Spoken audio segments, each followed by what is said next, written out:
What was the reaction of indigenous people when Spanish people arrived? It was a shock, and they thought that they were gods because they had machines and things they didn't. For example, guns, money, ships, etc. They thought it so hard at the beginning that they made offerings to them. Then the Spanish people started showing them their ideas and religion. After that, the indigenous became slaves. Spain maintained control of its colonies by imposing two distinct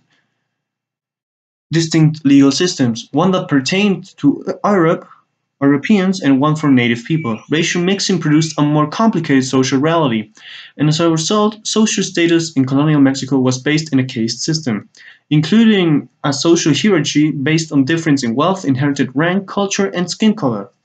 European-born Spaniards received the greatest social privileges and legal protections, and its descendants were more and more exclusive, deriving a colon aristocracy in relation to the local population. The crown began to promoting marriages as preferable for social stability.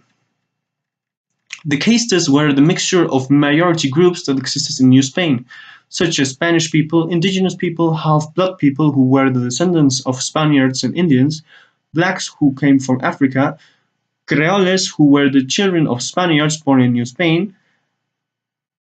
Some types of castes are mulatto, Spanish black, albino, Spanish Moorish,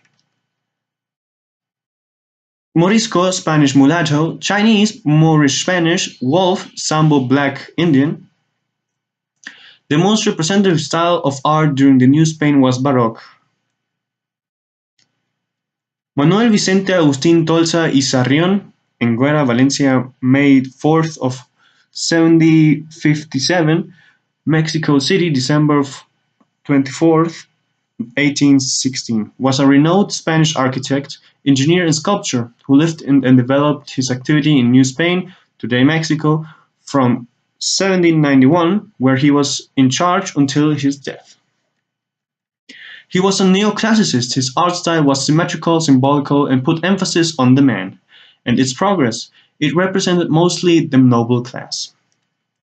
The language that Tolsa uses points in the direction of classical Renaissance architecture not seen before in his projects. The architectural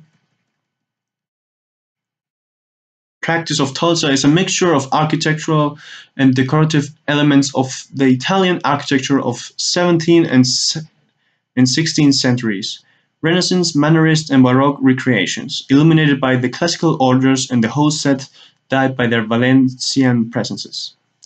Manuel Tolsa has been seen as the representative of the new end in Spanish art. The architect Manuel absorbed the classical tradition through the eyes of the Italian Baroque, styles that were to be integrated into his sculptures that were current in those centuries: Gothic, Baroque, Churrigueresque, Neoclassical, among others. Manuel Tolsa is considered the best example of neoclassical sculpture in Mexico, and one of the best examples of this architectural current in the Americas. In general, his sculptures have the same features as the architecture made by him. The Enguera statue, Busto de Hernán Cortés, Obelisco Toluca, Fountain, and the Cabellito are his more remarkable sculptural monuments.